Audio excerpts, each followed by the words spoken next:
Are you having a hard time playing against the knight, or do you think that he has no counterplay? Well, I'm a P100 knight main, and I noticed that a lot of survivors don't know how to play against the knight. So in this video, I'm going to show you some tips and counters when playing against the knight. So before we get into the real spicy tips and tricks, I'm going to go through some basic knowledge about the knight and his power. So if you already know the basics of the knight, you can skip to this time mark right here. Otherwise, just keep on watching. So, the knight's power, Guardia Compania, can summon guards to patrol areas and hunt survivors or execute different tasks. For example, like kicking generators and breaking pallets. When the knight makes a patrol path, a guard will be summoned. A white circle will appear around the guard, and if a survivor gets seen by the guard in this circle, a hunt will start. When in a hunt, 1 out of 3 different guards will chase you. And first of all, we have the Jailer, which moves faster than the other guards during a patrol. And he has a larger detection radius and also has a longer patrol phase. After that, we have the Carnifex. He's able to break and damage objects faster than the other guards and has longer hunt phase than the others. And then we have the Assassin, and he moves faster than the other guards during a hunt and causes the deep wound status effect on survivors when he attacks. And this guard can be really dangerous during chase. When the hunt starts, a flag will spawn at the location where you got detected by the guard and will stay there until the hunt is over or until you get hit by the killer or the guard. But what's the same for every single guard is that after about halfway through the guard's chase timer, you can grab the flag to gain some speed and endurance effect for 3 seconds. And that's basically it for the knight's power. Now let's get into the real good stuff. Alright, so one of the best things you can do right now against the knight is to pre-drop the pallets when you're getting chased. This will make the guard go around the pallet and not through it. Be careful though, if you try to vault that same pallet again, the guard will actually go through this time. And here's another example of this exact same thing. The survivor is getting chased here, and watch here, he drops the pallet and the guard goes around instead. So the survivor avoided a double hit and he avoided the guard successfully. Alright, so another very important thing that I see so many survivors struggling with is knowing how to grab the flag and when to go for the flag.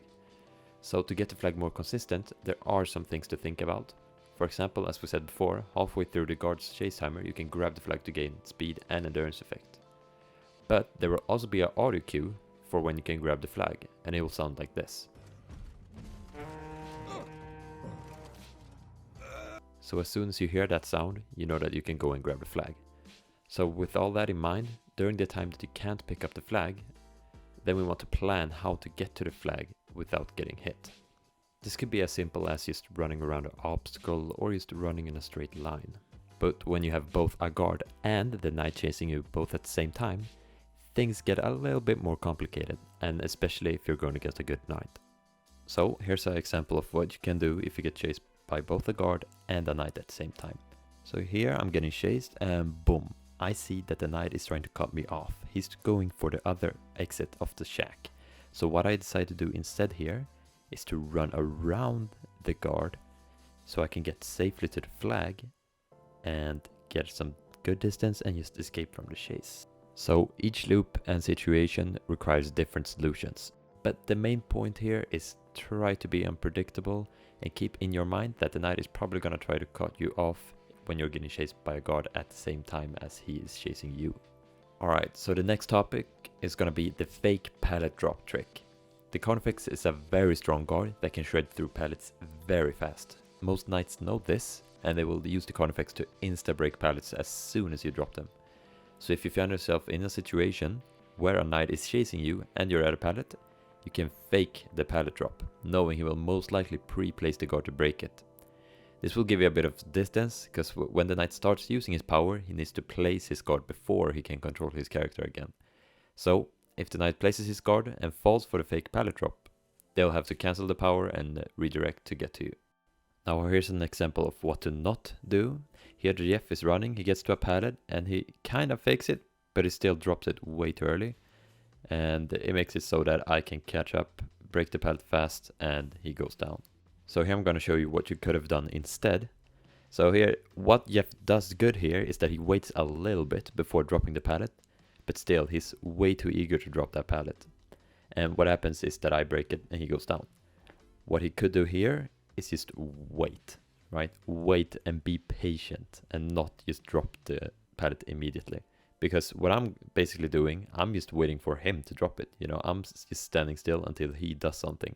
So it's kind of like a Mexican standoff until he does something.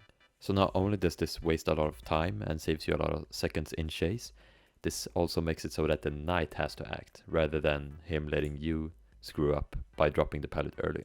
And you may be wondering, how do I know that the knight is going to use a carnifex? It's quite easy to notice. If you just look at the knight, as you can see on his shoulder, he will have a guard icon to show what guard he has next. So as you can see here, for example, you can look at his shoulder and see that that's the symbol for the carnifex. So then you know that the next time he places a guard, he can break a pallet very fast. Alright, now the next tip is a little bit of a fun trick. It's very special. It's faking the window vault when being chased by a guard. When you fake vault into a window while being chased by a guard, it will go to the window and then start chasing you again. So this works as a perfect tool when you want to create more space between you and a guard.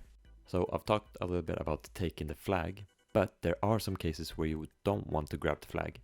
Which brings me to the next tip, which is holding the guard hostage. For example, if a teammate is getting hard tunneled by a knight, you can try to take a guard hostage when the knight places the guard.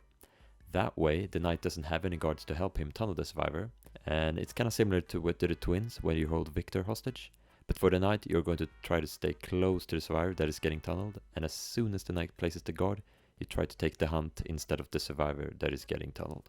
Alright, so that's it for the more complicated tips and tricks. Now I'm just quickly going to go through some general tips as well. That's good to know. First of all is to avoid the map edges. That's a quick and easy way to get down by a knight. If you don't have anywhere to run, you're going to go down pretty quickly if the knight places his guard. And also use the guards to gain distance. This can sometimes be helpful if you see that the knight is running around you to cut you off. Instead of getting double hit from both the guard and the knight, sometimes it's just worth taking the hit to gain more distance. And also avoid healing under the hook when playing against the knight, because he can easily just send a guard at the hook as soon as, you know, somebody unhooks. So always try to stay away from the hook so he doesn't get that pressure. You also want to use your walls and rocks and everything you can to hide against the guards. You know, just standing behind a wall, even if you're in the circle, as long as you're behind the wall and the guard can see you, it won't start a hunt. So that's also very important. Just use the walls to your advantage. Alright, so that was it for this video.